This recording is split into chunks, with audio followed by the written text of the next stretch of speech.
And a happy opening day to you. Welcome on in to Cards Hub 365, presented by Gray Bar here on Sports Hub STL. I'm Joe Roderick, and over the next 45, 60 minutes or so, we are going to be joined by a cast of characters, all part of the Sports Hub STL team down at Busch Stadium as the Cardinals and Twins get set to open up their 2025 season at around 3:15. The tarp is on the field. We do have starting lineups, though, for you that we will get to later on in the show today. But we will be joined by the likes of Mike Claiborne, Bernie Miklasz, Brenden Schaeffer, Ryan Fagan, and also Charlie Marlow as we go on, and also be joined by you as we welcome you to comment in the YouTube chat, share your thoughts on what opening day means to you, some favorite opening day memories, maybe a prediction on the season, a prediction on today too. We have predictions for things today in the game as well. So all of that coming your way here on this edition of Cards Hub 365, brought to you by our friends over at Gray Bar. We will be joined by Mike Claiborne here first when he is ready to jump on the line here and talk to him down at Busch Stadium. As I mentioned before, though, the tarp is on the field. That picture courtesy of Ryan Fagan as he sent that to us earlier. So it's on there. We'll get a full weather report from the likes of Claibs and Schaefer and Ryan Fagan when they jump on with us as they are down there at Busch. So without as we look here, I think Claibs is on the elevator right now, heading up to the booth. So we will get him on when that time comes. Lineup for today's game, it is exactly what you would expect it to be, same as what we saw down in Memphis earlier today, as Ali Marble going with the exact same lineup. If you saw on our Sports Hub STL social media accounts, it is Lars Nootbaar in left, Wilson Contreras at first, Brendan Donovan at second, Nolan Arenado at third, Alec Burleson DHing, Ivan Herrera behind the plate, Jordan Walker in right, Victor Scott the second in center, and Mason Wynn at short, all behind Sonny Gray. So that is the lineup for tonight's game, as that is what they will, and Brenden Schaeffer telling me now that it's pouring there at Busch Stadium. So live updates from many people there at the ballpark, and when Mike Claiborne jumps back on with us, we will add him to the conversation and get his thoughts on the game today. And I think the most important thing is the weather and what the weather looks like down there, and what the chances are of getting this game in at 3:15. We still have 2+ hours to go before we get there. So whatever system it's pouring right now, hopefully that gets out of the way. I know the Twins were supposed to be having batting practice from about 1 to 1:50. Tarp's been on the field for a while, so Cardinals didn't get to take their batting practice on the field as they would have planned. Festivities, the Clydesdales, the Red Jackets, the introduction of both sides, that is supposed to start, I think, at around 2:30 is when that will be taking place. I don't know if there's changes that'll be made or if there'll be some sort of modified version of that as with the weather being the way that it is. So as we wait for Claibs to jump back on, just a quick word, because we're going to be joined here by a lot of guests and for the rest of the show.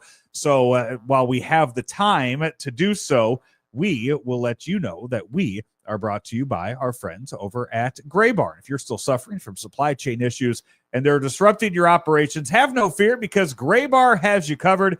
And you can rely on their nationwide logistics network to get what you need, where they need, when they need to get there, and all within budget. Gray Bar, a trusted and leading North American distributor for electrical communications, data networking, and industrial products. Gray Bar literally supports the products of any industry, construction, hospitals, industrial plants, schooling. Doesn't matter. They have just one clear mission: to serve as that vital link in the supply chain, adding value for customers and suppliers with innovative solutions and services.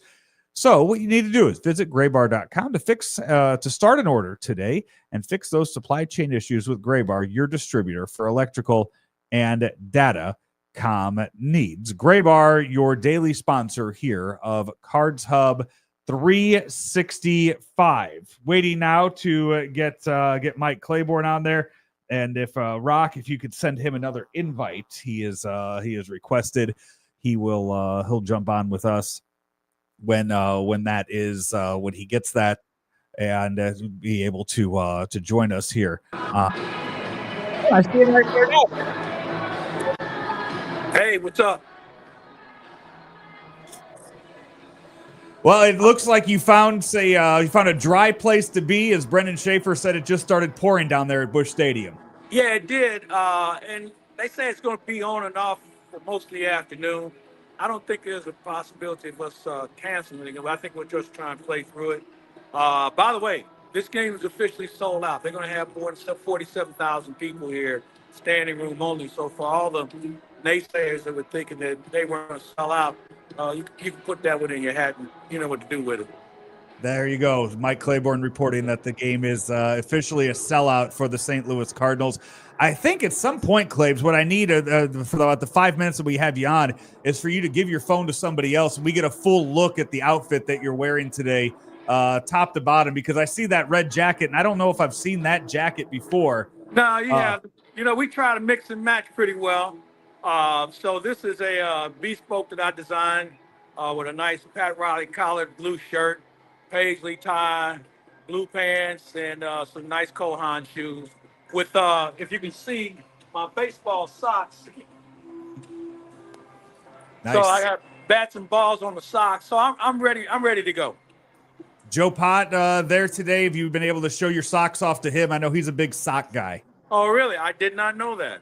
Oh, a different pair every game that he does when he calls SIUE basketball games. It's a different pair every single night for him. Well, I'm glad he's changing socks. That's good to know. Yeah.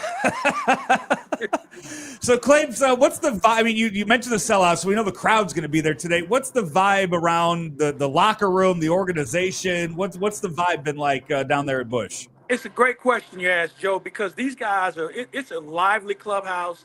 Everybody's looking forward to playing. They want to take on that role of underdog. They readily admitted that they're going to play with a chip on their shoulder. And it starts with Ali. Ali mentioned to me earlier, they had a clubhouse meeting yesterday, and he went to like 7 different guys and let them know, be prepared to say something. And he said about 15 guys later, they were still talking. So other guys were engaged with the conversation. And it's a really good, positive feeling. But I'm sure the same thing can be said over in Minnesota's clubhouse because everybody's starting over again.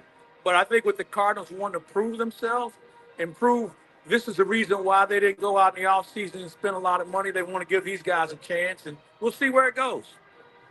That's, because I know that was a question that you and I were talking about back in February, was who are the leaders in this clubhouse? There, Yachty's not there. Wainwright's not there. We weren't really sure who was going to take that over. And to hear that there were, 15 guys you said that were up there talking, it sounds like it's a whole lot of people are putting a lot of weight on their own shoulders and saying, hey, this is our team. We're going to make, this is a group effort this year. Operative word, Joe, our team, not my team, not this corner of the clubhouse. I think everybody feels like they're going to take ownership. And, it's early in the year, obviously. And so everybody feels like they can be part of it. And we'll see where it takes them. But it's something that I'm really happy to see that everybody's engaged. And they're going to have a chance. They're going to have a chance to talk. They're going to have a chance to play. And they're going to have a chance to produce. And you know what? Hey, I think too, part of it, I mean, maybe this is just me being that optimist or, not being in the clubhouse, but you look at the standings, you see the Cubs are already 0-2 and they're the favorites to win. That's gotta give you a little, little bit of pep, a little bit head start that knowing that the favorites in the division are already 0-2 before you've even played the game. Exactly. Yeah. We were laughing about that today about the fact Cubs are already in the hole and they don't even know it. And you know what? When you look at them on paper, they have some interesting players. Let's face it. Nico Horner's a hell of a player. Dansby Swanson has proven himself. They have some very good pitching, starting pitching for sure. So they have the elements to have that title of being a favorite. But I think it's still going to be decided by 2 or 3 teams. Cardinals, I think Cincinnati's going to have something to say about it too. So let's just go play and let's just see what happens. Who is your guy to watch this year on the Cardinals? Who are you all eyes on this year? I would probably say Victor Scott because he can do so many things.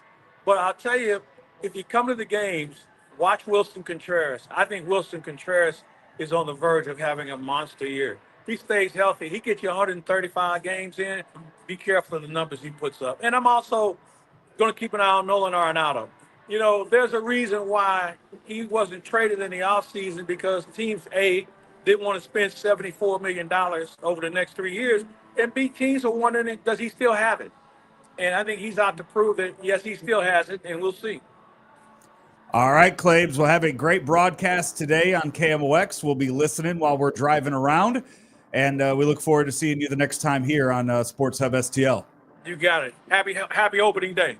Happy opening day to you. There's Mike Claiborne there from the Cardinal Radio Network, 19th season, I believe, for Claibs this year, and you can see him a whole lot here on Sports Hub STL, one of the founding fathers of what we're doing here on Sports Hub STL. We'll be joined later on in the broadcast too. You saw he was down at Busch Stadium. We'll be joined by Brenden Schaeffer, also down at Busch Stadium. We'll also be joined by Ryan Fagan, who is down there, and get Fagan's thoughts on the Twins later. I meant to ask Claibs when he was on about a former Cardinal, Harrison Bader, who is in the lineup for the Twins today, batting ninth and playing left field for the Twins, being moved over to the corner with Byron Buxton, one of the centerpieces of that Twins team.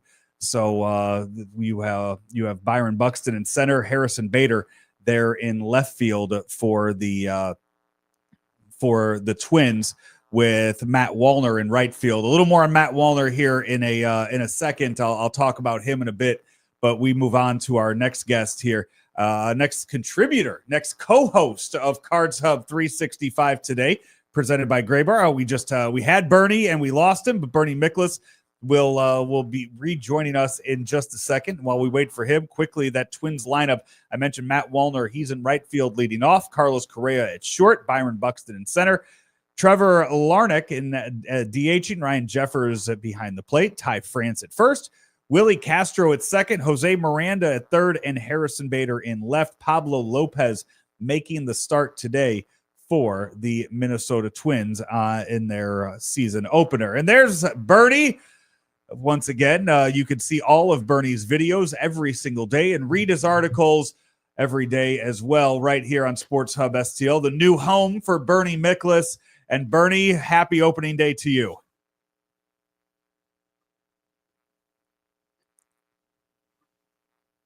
And I don't know if Bernie can hear Joe, us. Wonderful yes. to be with you again. And I appreciate all of the things you're doing for me to helping me get those videos going. Yeah, there's something going on with the connection. I don't know what's going on.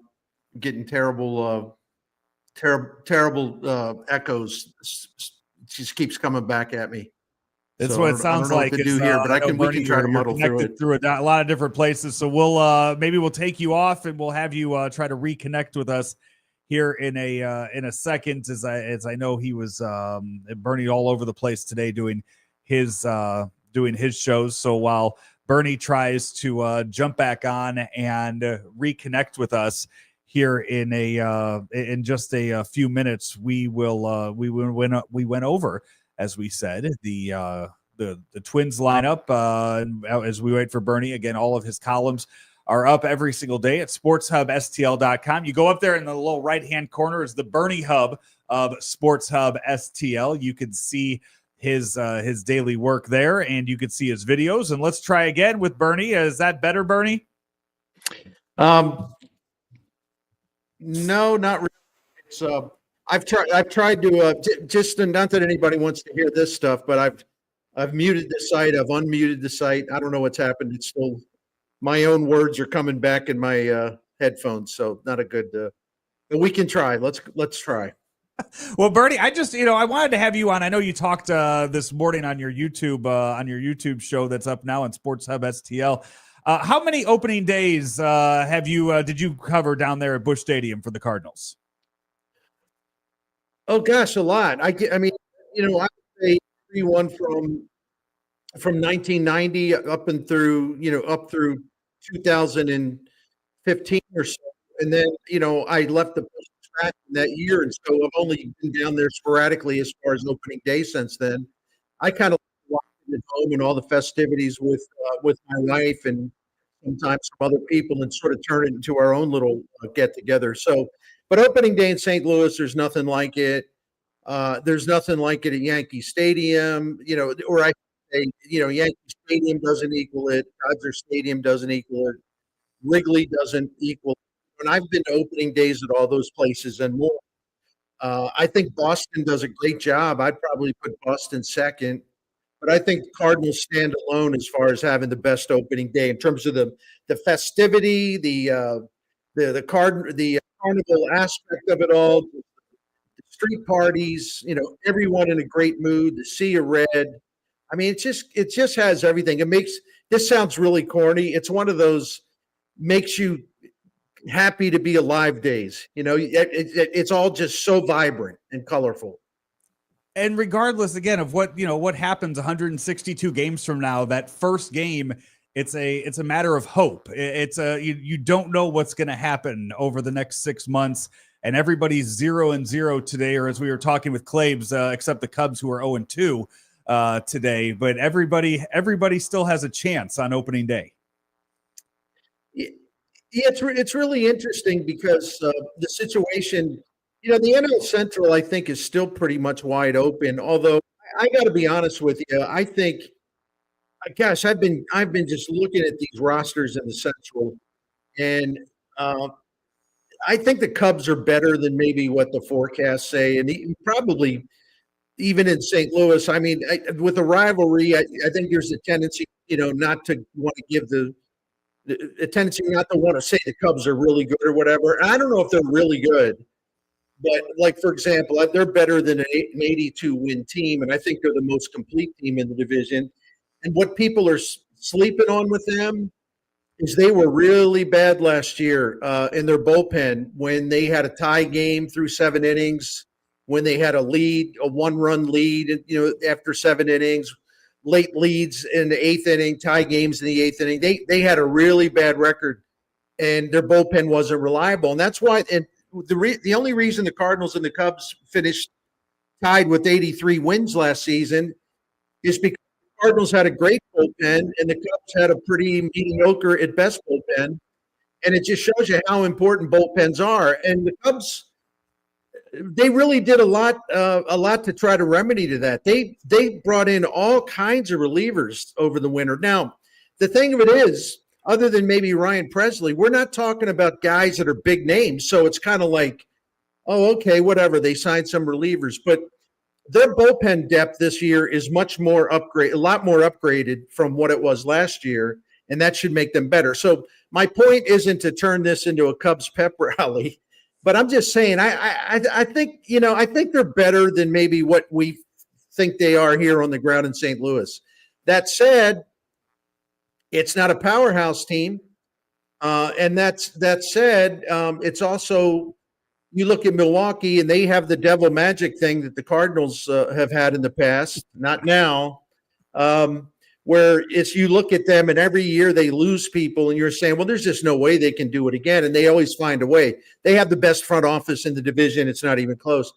But this year, though, it isn't just that they've lost players, but their rotation has just been chopped up by injuries. And so they got a lot of things to sort out. This might be the year where the devil magic, it's not going to run out, but it won't be quite as potent. So I think Terry Francona is going to make a huge difference in Cincinnati. You know why? Because the Reds were horrendous defensively last year, minus 30 defensive run save, ranked 28th.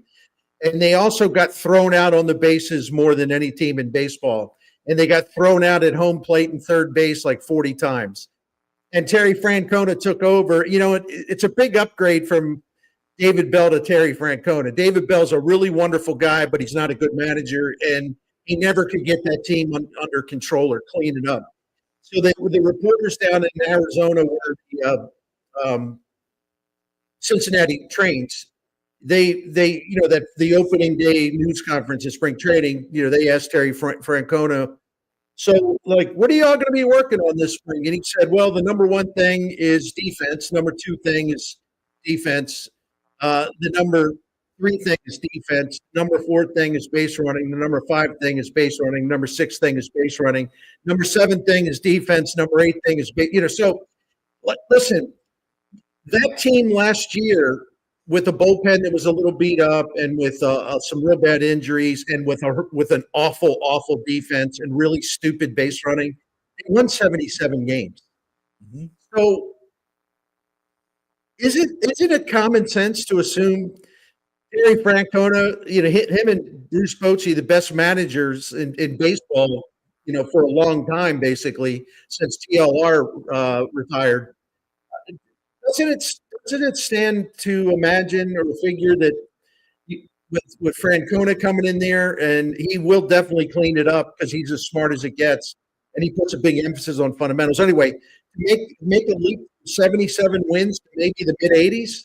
Yeah. I mean, I'm not saying they will do that, but if they won 77 games with a bad manager and a really ragged, kind of just out of control team, well, they're going to be they should be a lot better with Francona. Then again, we thought that last year about Craig Counsell in Chicago, but again, they didn't have the bullpen pieces.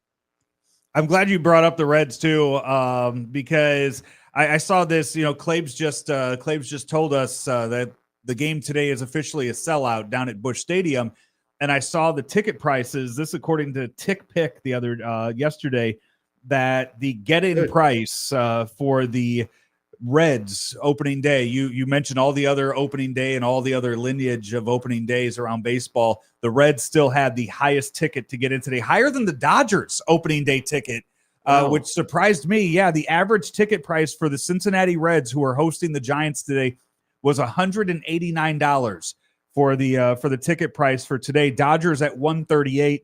Cardinals in third place at $123. So the hype around the Reds, sure, it's opening day in Cincinnati, which is always a really big deal in baseball as well. But I think the Reds fans, they know the importance of Terry Francona, and they're excited again for baseball down there.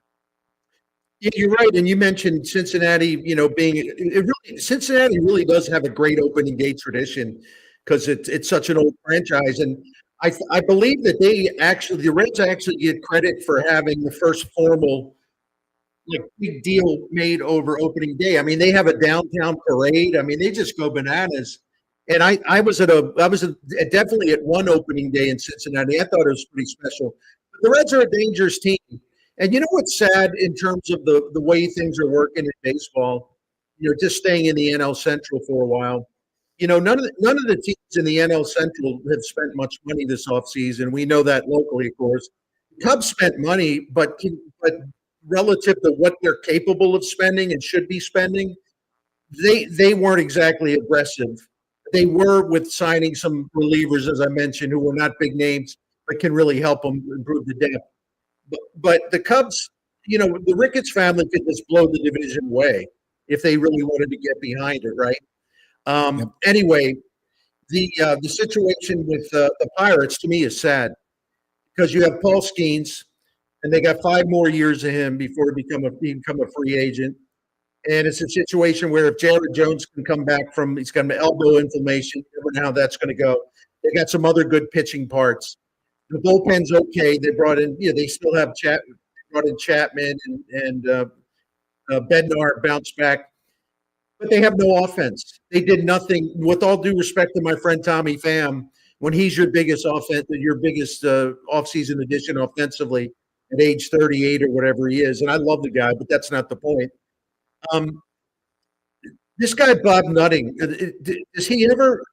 When you have Paul Skeens, and you're taking welfare payments from the richer teams, right? Yeah.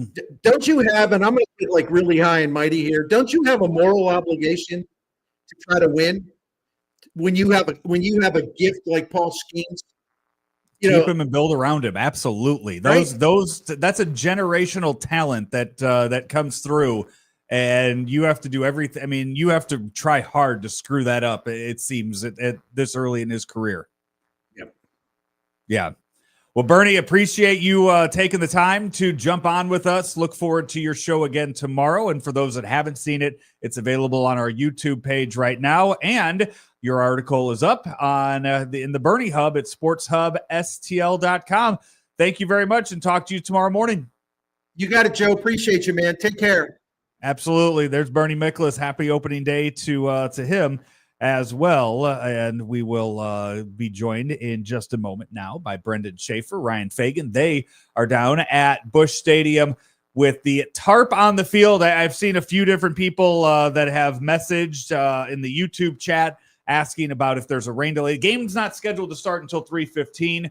The pregame festivities are set to start at 2:30. I keep checking my phone here. Have not seen anything from Busch Stadium, from Cardinals PR, on any kind of changes that'll be taking place to any of that.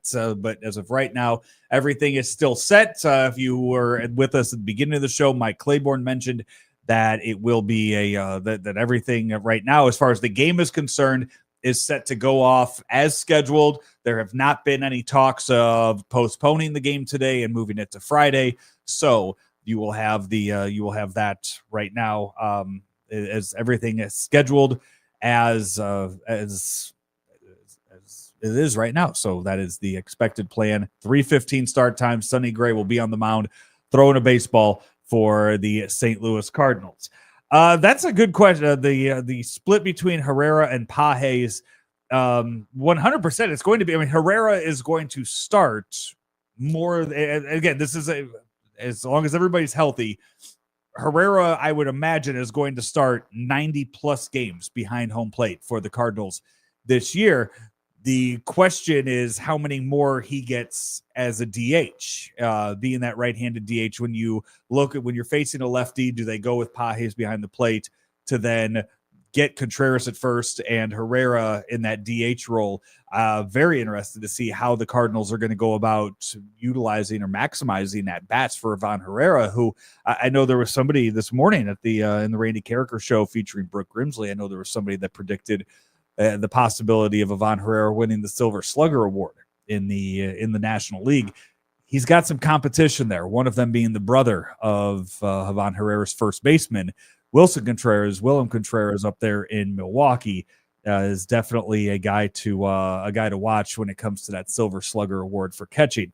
And we continue our line of guests here as I see Brenden Schaeffer, our Cardinal insider. He looks like you're standing outside, B. Schaef. Does that mean the rain has stopped? Hold on, you got me? I do have you, yes. Okay. Yeah, I was trying to get you a weather report. It's kind of sprinkling still, and the radar looks like it's going to be touch and go, so we'll see. Tarp's still on the field. But are your sleeves rolled up? No, because I've got a sport coat on, and I just doesn't really – that's not the vibe with that. So, no, not yet anyway. All right. Fagan is on too. I just saw that he has the same brick background as you. I was wondering how close you two were to each other.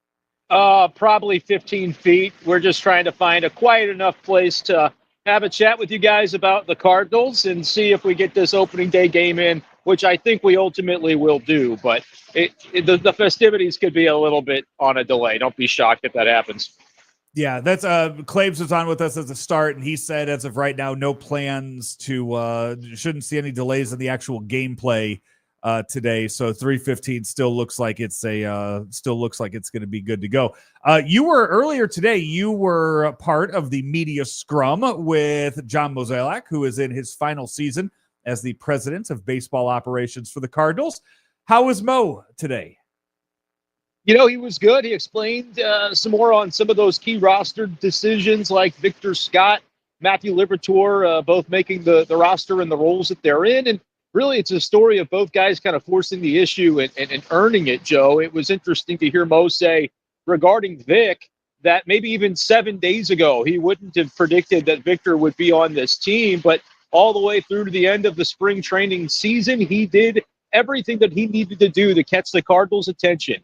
And Oliver Marmol, speaking with some of the writers early this morning, said the same thing. Like, these are guys that we can talk about runway and opportunity all we want, but this is also the big leagues. And that's an example of a couple of guys that made their own runway and kind of forced the Cardinals to consider them with the way that they had some really strong springs. But it was also interesting to hear Mo sort of reflective on his last opening day as the Cardinals boss, the Pobo, if you will. And he did say no speeches planned, but if he were to make a speech, he thinks he'd be able to endear himself to Cardinals fans by basically referencing the fact that, yeah, you guys don't want me here anymore, and guess what? I'm leaving, so time to celebrate. He kind of made some. He's a funny guy. He really is. I know Cardinals fans are not fond of the performances of recent years, but he was very kind of self-deprecating in that way today, which I thought was fun. Now, he mentioned, Liberatore mentioned Victor Scott II earning their spots here. Did he have much to say about the decision to keep Siani on the big league roster and go with a multitude of outfielders? It didn't come up in specificity, but he mentioned Siani as another guy who's athletic and can really help them defensively in the outfield. That feels like more of a topic that'll get interesting as we go with Oliver Marmol in terms of how he's used, but it's not one that really came up this morning. And look, I think we're both on the same page about that, Joe. When it comes to Mason Wynn, he's going to be your shortstop every day. So they clearly prioritized having an additional defensive stalwart in the outfield with Siani on this team above somebody who could potentially cover for Mason Wynn as a backup shortstop, which is a role that, frankly, they're just not really going to use, hopefully, right? Hopefully Mason Wynn plays 162 like we talked about, and he's ready to rock and roll. So that was the way they went with that choice, I guess. Yeah, that one is one he hasn't had. Yeah, we haven't heard really from him since then. But the whole Fermin saying that he was on or thinking he was on the team, and then the decision that we saw on Sunday was one of those. I feel we still haven't gotten answers to, and I don't think we ever will get an answer to exactly what happened there. And again, sometimes there can be some things where the perception was the player maybe thought one way, and maybe wasn't told that was a fact, but kind of counted it as one. I don't have the reporting to tell you, but I just feel like that's one of those that, sometimes things get misconstrued or whatever the case might be. I think it's probably much of a non-issue anyway at this point, but you're right. It was at least somewhat interesting. But now we finally have real baseball to talk about where we won't have to fixate on some of those mundane sorts of details anyway. As we go in here, we saw the lineup on Monday that was used in Memphis is the same one that we are seeing today. Did you have a chance to talk with any players prior to the game outside of just talking to Mo and Ollie? Not a lot.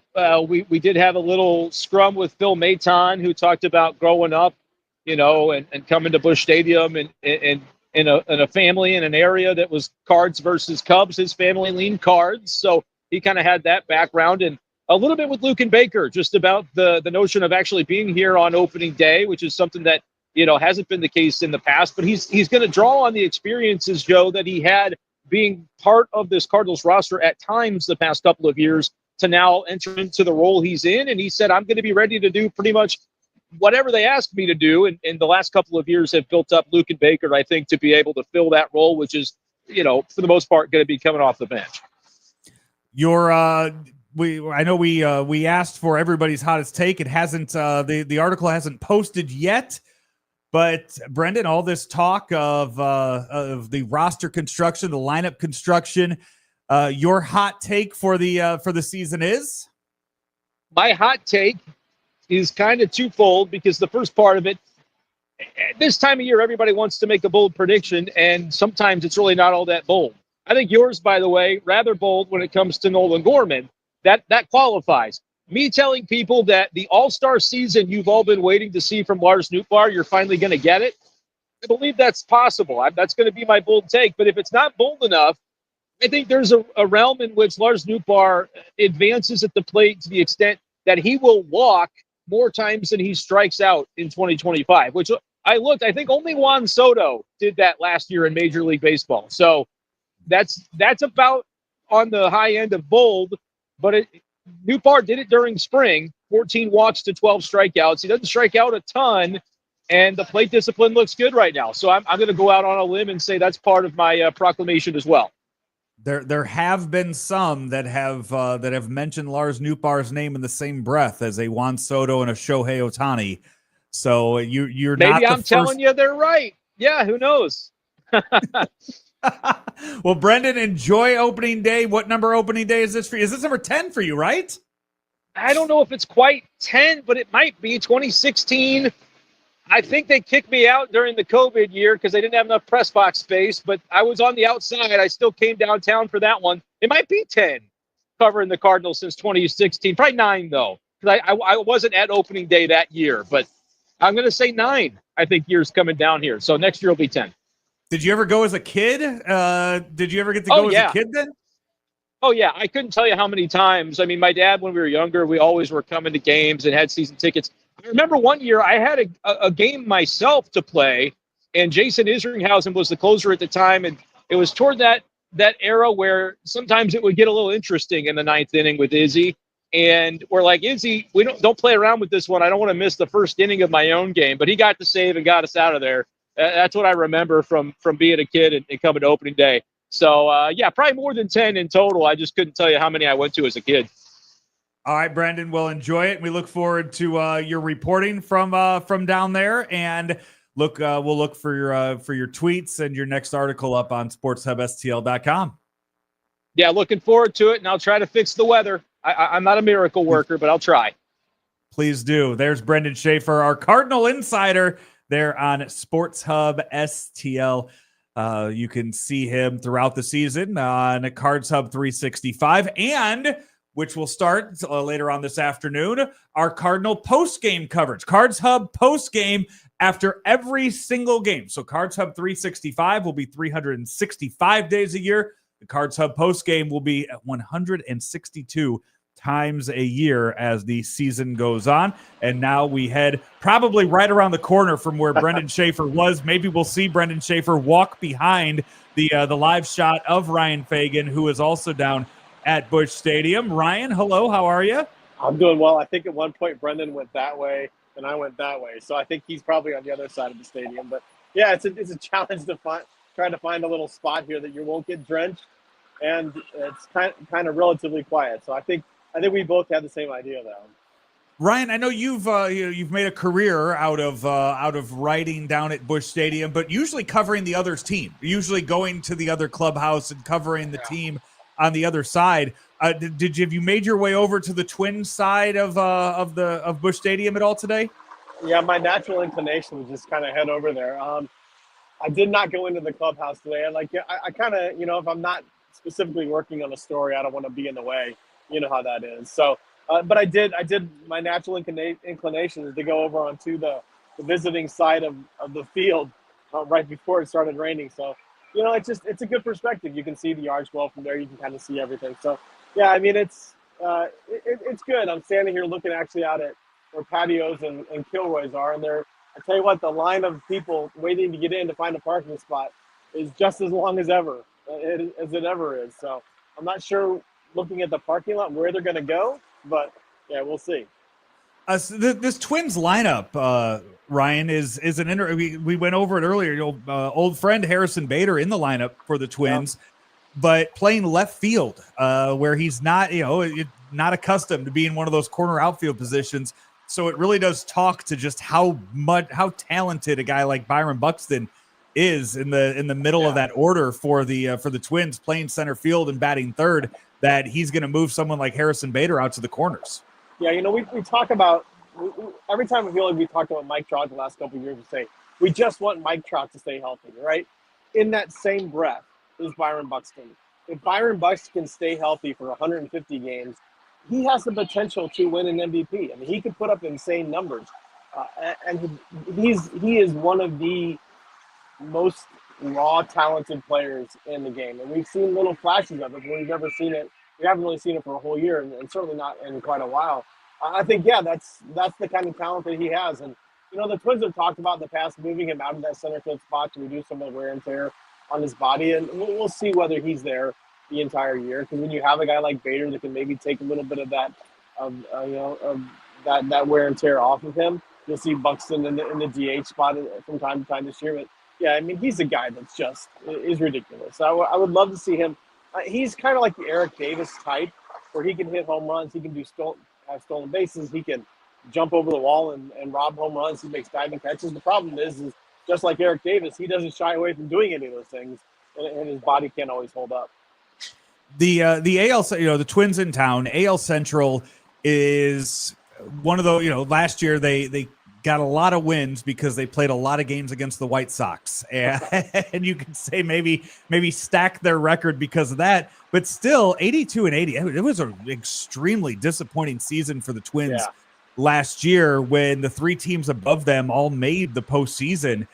This really has to be a year that Rocco Baldelli is looking to, kind of reclaim that top spot in the Central. And it's going to be tough. I mean, I think what we talk about, Shohei Ohtani going 50-50 last year, Aaron Judge hitting 58 home runs. To me, one of the most shocking things that happened in 2024 was the fact that 3 teams out of the AL Central made the playoffs. I don't think anyone saw that coming, where the Tigers and Royals earned those wild card spots. And, and those teams are good again this year. So, I mean, the Twins, they should be better. For Minnesota, they need to stay healthy, right? Because Buxton's been hurt a lot. Royce Lewis is another guy who could be an MVP if he were ever to stay healthy. Carlos Correa's had injury issues. They've just had so many key players go down for long stretches of time, and it's not like they're out for a couple of days here and there. They miss weeks and months. If they can stay healthy, if their pitching can be what they think it can be, and this is a team that can be very good, but it really almost seems like it sets up to be the team that you don't want to face when they're healthy, because then they can knock you out of your playoff chase. That AL Central is going to be interesting this year. I did some predictions for Opta Analyst website, and I was torn on the AL Central. I wound up going with Cleveland because why bet against Jose Ramirez? He's a superstar. But man, that division is going to be all 4 of those teams. The White Sox aside, all 4 of those teams could win between 85 and 92 games. Yeah, I saw. Yeah, the over under, and we'll talk about the over unders with Charlie here in a second, and some of the betting that goes into this season. But when you look at what the Dodgers are predicted to do and what the White Sox are, 51 game difference between the top and bottom with the over under. And that's probably that's though, I mean, crazy. It's not out of the realm of possibility because No. the White Sox finished 51 games behind the Guardians last year in the AL Central.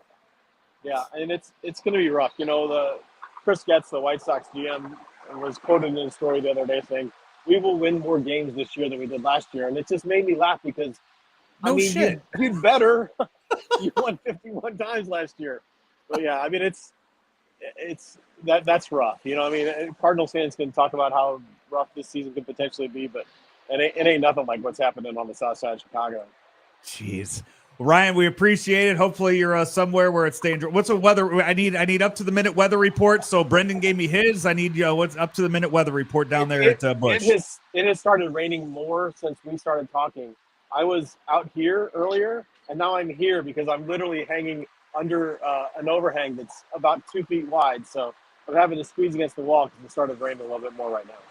All right. Well, hopefully an hour and a half from now, all that rain is out of the system and we are playing baseball. Appreciate you jumping on with us again today and appreciate the pictures that you've been sending as well from down on the field. Ryan sent that earlier. Tarp on the field down at Busch Stadium for right now, and hopefully that's coming off here as the weather moves out. Ryan, thank you so much. Thanks, Joe.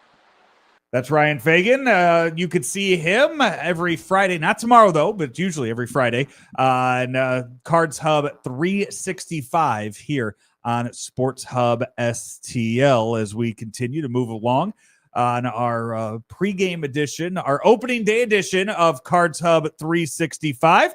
And we welcome on now, I believe, making his Sports Hub STL debut, Charlie Marlow. What's up, Chuck? What's up, Joe? Yeah, the first time I'm live.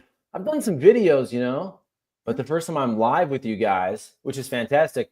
I should be with you since I'm so close to the studio. I'll come to the studio soon here, but actually my son's back here, so hopefully he doesn't bother me. Well, I mean, you're probably going to have to start making some trips in here soon because we do have a host in the mornings that's going to be out for a few weeks. So that we might be seeing some more Charlie in the mornings here on Sports Hub STL. I will try my best. I need to pay more attention to the sports because so people that don't know, I'm kind of a NASCAR guy now. So I have to start paying attention again, but baseball season is the best time to do that. I do love baseball. I want the Cardinals to do well. I don't know if they will do well, but hope springs eternal on opening day, Joe. You know that. Well, Charlie, maybe you'll appreciate this. So this is something I'm starting new this year. I don't know if you saw, I tweeted it out. I put it on my Instagram earlier. Every day now we're doing, I'm picking, we're calling them Roddy bombs.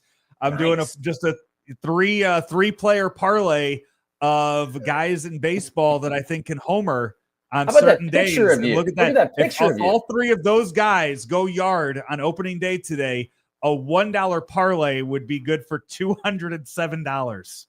Okay, so refresh me. Tyler O'Neill has gone deep on opening day how many times in a row? A million times? 5 years in a row now. And who are they playing? I should know that. The Orioles. So he's with the Orioles now. Signed that big deal with the Orioles in the offseason. And we can leave that up on the screen so I can look at my phone while I'm doing this. It's all good. And the Orioles open up against the Blue Jays in Toronto. All right. I hope he does it. Yeah. I'm rooting for Broniel. I like him. Yeah.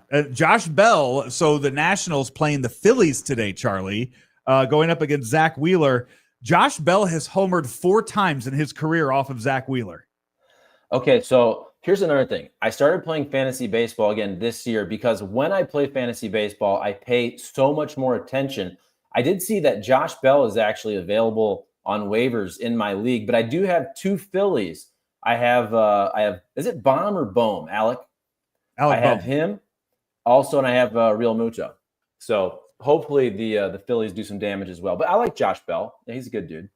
And then finally, the leadoff hitter for the Twins, Matt Wallner, playing right field for them. 6 home runs in spring training, facing Sonny Gray today. Good old Walney. Yeah, I know all about him. Never heard of the dude. Like I said, I need to pay attention more. That's why I'm not going to do well in fantasy baseball. Joe, I did this draft on Tuesday, and it's crazy because, like, dude, I was in TV 3 years ago. I was in radio up until last year. And if you just stop watching for about a year, I didn't know half the dudes in MLB. I mean, I knew like the first, the top 50 picks and whatnot, but there are dudes who are like top 100 picks in fantasy. I'm like, who the hell are these people? I've stopped doing, I haven't done fantasy football. This year was the first year I didn't do fantasy football. And I went, I was down in New Orleans during Super Bowl week, and there were guys that were being brought around. And I mean, this has happened a lot too since the Rams left, where there's guys being brought around, and I'm sitting there going to tables next to me. I'm going, who the hell's this guy? Like, and it's you lose a lot. You really do when you take a step back from this. I can agree. I can attest to that. Yeah, dude, that's so true at the NFL. When the Rams left, and we were the home of the Rams, so we were covering every game, pregame shows, Jeff Fisher show, all that. And now NFL free agency will happen. And if it's not a fantasy player, right? If it's not a skill position guy, I'll read on ESPN or whatever. So-and-so gets $130 million guaranteed. I've never heard of the person, right? If it's a guard, if it's some type of safety, if he's not somebody that I'm drafting in fantasy. But again, I'm a NASCAR guy. I'm a casual, but folks, I'm going to get right back into it for Cardinals season. But it's on the Cardinals to be good. Okay? Here's the deal. The Cardinals need to be good. I blame the Cardinals for a lot of the fan apathy for the last couple of years. The Cardinals have been great. Look, I got here in 2008, Mo's first year. The Cardinals gave me some of the best memories of my life, 2011, 2015, covering all those playoff runs. Unbelievable. But we haven't had that for a long time, Joe. So look, the Blues are on a roll after a couple down years. We need the Cardinals to be back. We need them to be at least relevant. They can't be crappy. They can't be boring. They can't. Yes.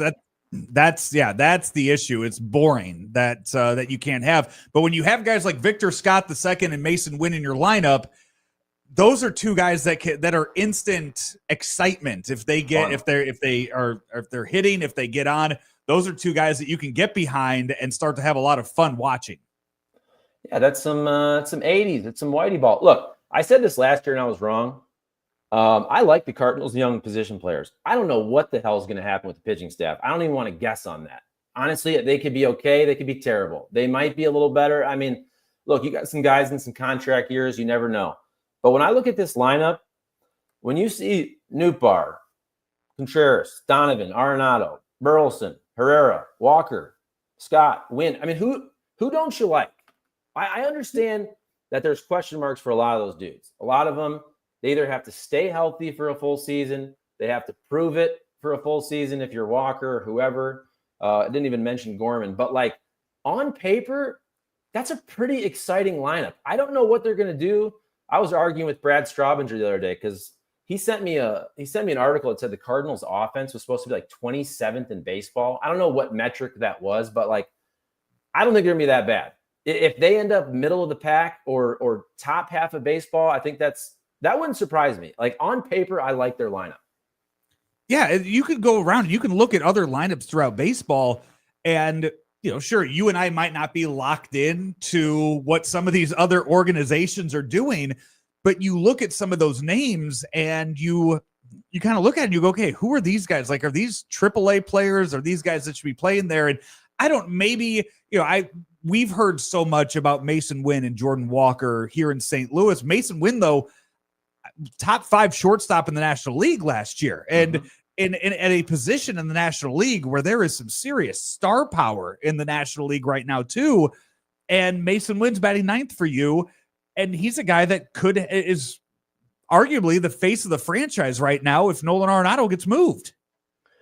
Yeah, you think he will get moved? That's another big one. See, it's going to depend on how they play. It really, I mean, it's going to, if they come out and they're 10-5 after the first 15 games of the season, you got to see what you have, right? You got to say, okay, hey, is this a wild card team? Okay, we're keeping him. But if it's 5-10, you start making those calls and you start seeing what else is available. Yeah, what I don't like about what the Cardinals have done the last couple of years, and I'll be honest with you, again, I'm positive, I don't like their plan or lack thereof or the changing plan the last couple of years, but this offseason. I understand when Mozeliak said, look, whatever he said, the first, second, and third priorities, trading Nolan Arenado. Okay, you didn't do that. Now I get at the end, look, if you're getting 50 cents on the dollar, it gets to a point where you just have to say, look, we're going to keep him. It makes more sense to keep him. But like, to me, this, Joe, being in the middle in baseball is the worst place to be. And I don't look at this Cardinals team this year. You either better be around 90 plus wins with a real chance to compete. I don't think they are. Or you were joking around earlier about the White Sox with 50 wins. You better be 70 wins or less and be bad enough to rebuild and get good draft picks. And the problem with the Cardinals is they're always stuck in the middle with you. The betting odds, 76.5. I picked them to win 79 games. What the hell do I know? But like, that's not a good thing if they win 79 games, because what are they going to get again? The 19th draft pick. They're not going to make the playoffs. It's going to be pretty boring probably. At this point, with Heimblum taking over this year, either be good or be bad and trade all the money away and give every single young guy a shot. That's what I'd like to see. If things go south early, that's the route you have to go.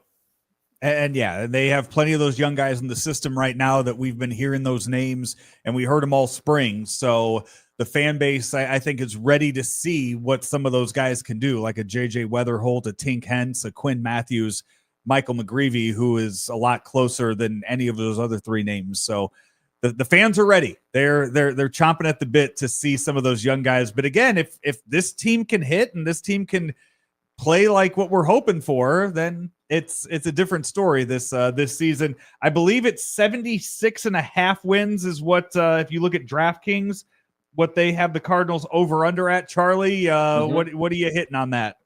Yeah, I was looking at that yesterday. I'm sure they're all the same. We're gonna go DraftKings. I saw it was the one I saw was Cubs 86.5, Brewers 82.5. It was Reds 78.5.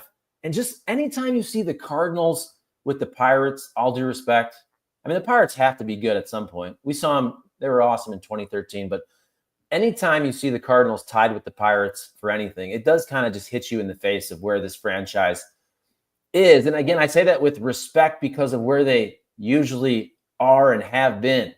Again, I've been here since 2008. Man, they were so good for the first, whatever it was, 7-8 years. And then it's been not the same the last 5 to 7 years, whatever it is. So I'm going to take the over though. But I think the problem is, I think that win total is tough because it really plays into where you're going to be at the deadline, right? And like, I mean, if the Cardinals are close, if they're within 5 games, even though it probably doesn't make sense, don't you owe it to the fan base after 2 non-playoff years? Don't you owe it to the fan base to try to get in? I mean, they did that last year. They didn't get in, but I still think that was the right move. But man, like I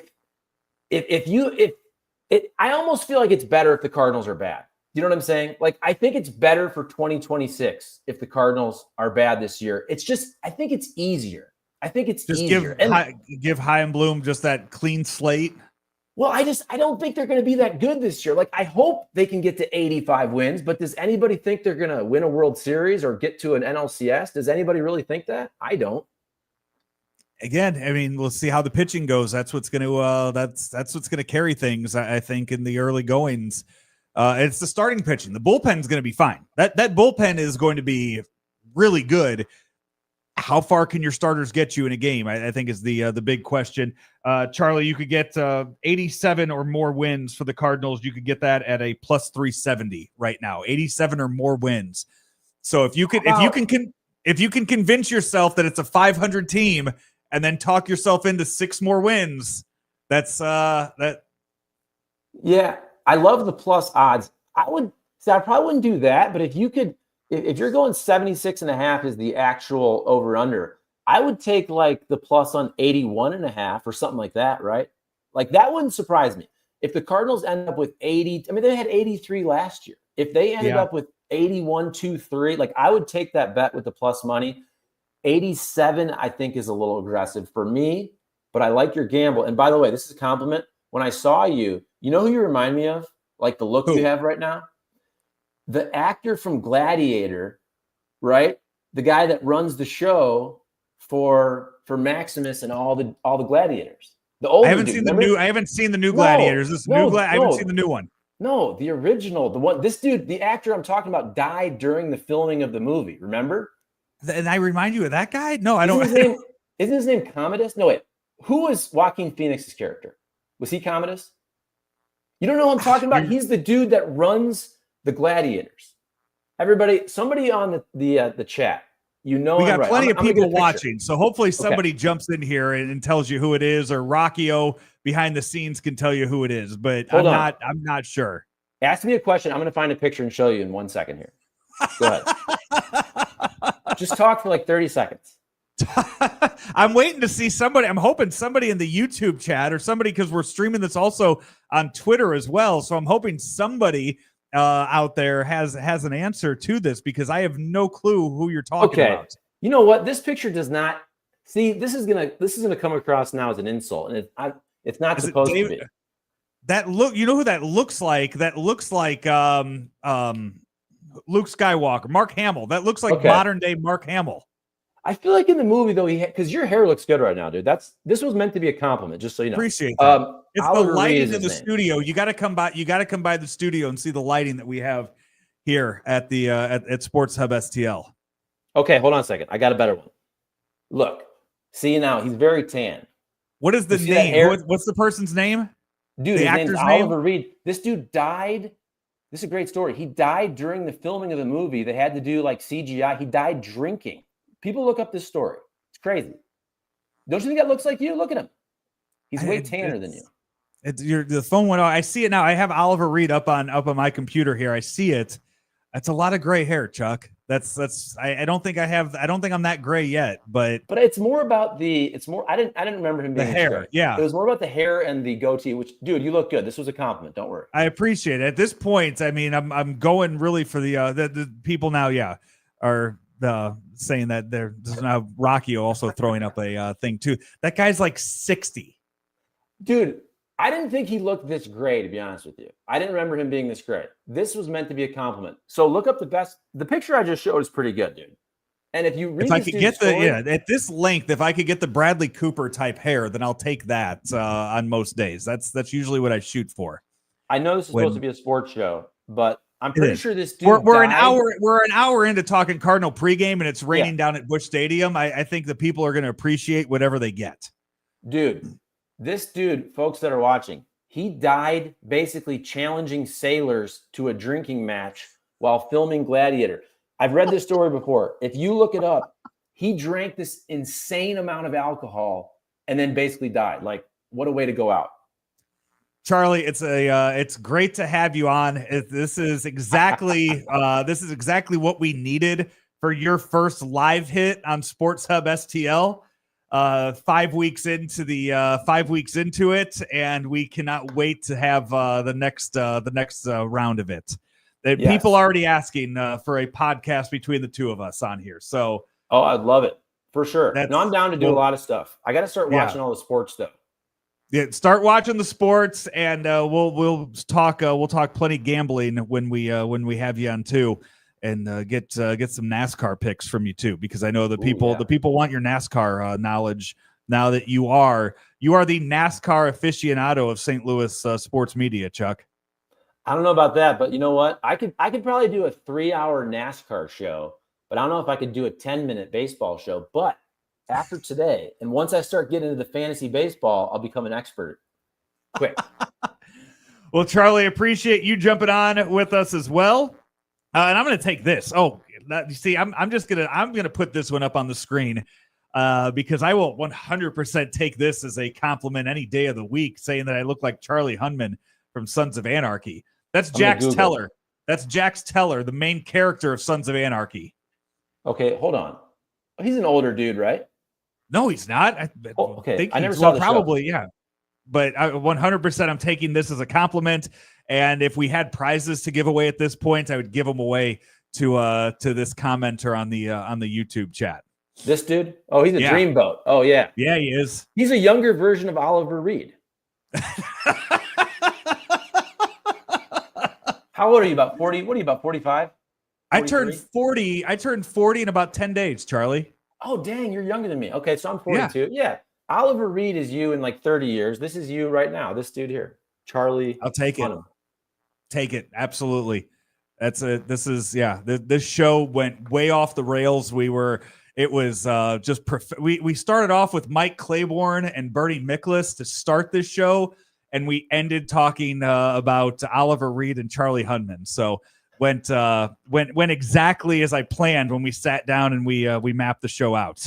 Well, look, when you bring up this guy Wallner that I'd never heard of, I probably should have drafted him in fantasy. But like when you're like, hey, is Wallner going to hit a homer? And I have to Google him. I never asked you if he was going to hit a homer. I just said if you put $1 on him, Josh Bell, and Tyler O'Neill to a homer today, you win 207, and that's a great return on investment. I like that. When we start doing the gambling stuff, I will get into this. Again, the gambling gets me back into sports, especially during football season. Like if we start a gambling deal, I'll really start diving into the numbers. Big announcement coming Monday, Chuck. Big announcement coming Monday. Yeah. Yep. Keep it all right here. Chuck, we got to let you go. We got to get out of here as well. Appreciate the time, and we will see you again soon here on the Hub. See you, Joe. See you, everybody. Happy opening day. Go Cardinals. There you go. Charlie Marlow jumping on with us as well here on Sports Hub STL. Cards Hub 365. I will be back on here in about, 4 hours from now, whenever the Cardinal game actually takes place and wraps up. Myself, Ethan Hannaford, and possibly a few others will be joining us for Cards Hub postgame, the first of 162 postgame shows every single day. No, it will not be 10 p.m. Blues also play tonight. We'll have a Blues Hub postgame. I believe Jacob Stonick and Mike Meyer on with that one. So lots of more content still coming your way here on Sports Hub STL. That's going to do it for us today. If you missed any of it, you can go back and watch. You could go back and listen here whenever it gets posted on the podcast. We had Hall of Famers Mike Claiborne and Hall of Famer Bernie Miklasz on the show. We had Brenden Schaeffer and Ryan Fagan down at Busch Stadium. And then whatever Charlie and I just talked about for the last 20 minutes or so was also what we had on the on here today. So that has been it's been a whirlwind of a show. Again, here's who we're watching today to hit home runs in their season openers: Tyler O'Neill, Josh Bell, Matt Wallner. That's who we're looking at to hit homers today in on opening day games. So watch all baseball. Baseball is back. We have it's opening day for all of MLB. Go and watch baseball. I believe it's you can watch if you go on the MLB app. I think all the games are also available today. Plus Joe Buck's calling a game on ESPN. There are games everywhere, and you can watch them all today. And now that baseball is back, can't wait to just sit and watch baseball for the rest of the day today. Thank you to Matt Rocchio working behind the scenes for us today. Thank you to all of our guests on the and co-hosts and contributors on the show today. It has been it's been a fun one, and we will see you post game again right here on Sports Hub STL.